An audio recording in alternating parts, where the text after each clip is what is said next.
ጤና ይስጥልኝ ክብራትና ክብራን ቻናላችን ቤተሰቦች እንዴት ቆይታችኋል? አዳዲስ መረጃ ይዘን መጥተናል። አብራችሁን ቆዩ። ታዋቂዋ ቲክቶከር ላይቭ ላይ እያለች በጥይት ተገደለች። እንደዚሁም የአሜሪካ የሕግ መወሰኛ ምክር ቤት የውጭ ጉዳይ ቋሚ ኮሚቴ በአፍሪካ ወቅታዊ ጉዳይ ላይ መክሯል። በተለይ ደግሞ በኢትዮጵያና በኤርትራ ላይ ልዩ ትኩረት ሰጥቶ ምክረ ሀሳብ አቅርቧል። እነዚህንና ሌሎችን መረጃዎች ይዘን መጥተናል። አብራችሁን ቆዩ የአክብሮት ግብዣችን ነው።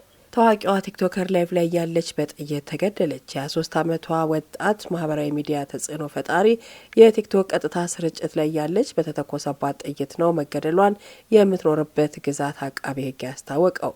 እንደ አቃቤ ሕጉ መስሪያ ቤት ገለጻ ከሆነ ቫሌሪያ ማርኬዝ የተገደለችው አንድ ሰው የተጽዕኖ ፈጣሪ የውበት ሳሎን በመግባት ነው ሽጉጥ ከተተኮሰ በኋላ ህይወቱ ያለፈው።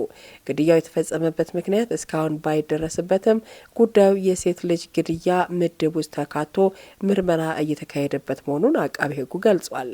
ይህ የግድያ ምድብ ሴቶችና ልጃገረዶች በጾታቸው ምክንያት የሚፈጸምባቸው ግድያ የሚመረመርበት የወንጀል ዘርፍ ነው። የተባበሩት መንግስታት ድርጅት በየቀኑ 10 ሴቶች በአጋር ወይም ደግሞ የቤተሰብ አባሎቻቸው እንደሚገደሉ በሚገልጽበት ሜክሲኮ ጾታን መሰረት ያደረገ ጥቃት እጅጉን የተለመደ ሆኗል። ዛሬም እንግዲህ ይህች ታዋቂ ቲክቶከር ላይቭ ላይ እያለች በጥይት ተገላለች። ወደ ቀጣዩ መረጃ ስንሻገር የአሜሪካ የሕግ መወሰኛ ምክር ቤት የውጭ ጉዳይ ቋሚ ኮሚቴ ትናንት በአፍሪካ ቀንድ ወቅታዊ ሁኔታ በተለይም በኢትዮጵያና ኤርትራ ውጥረት ዙሪያ ልዩ መድረክ አካሂዷል።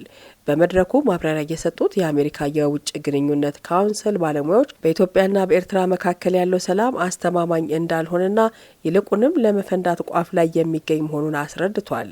ለሁለቱ ሀገራት ውጥረት ዋናው ምክንያት የኢትዮጵያ መንግስትና ህወሓት የተፈራረሙት የፕሪቶሪያው ግጭት ማስቆም ስምምነት ሙሉ በሙሉ ተግባራዊ አለመሆኑና የኤርትራ ወታደራዊ የትግራይ ግዛቶችን ተቆጣጥረው መቀጠላቸው እንደሆነ ባለሙያዎቹ ጠቅሰዋል።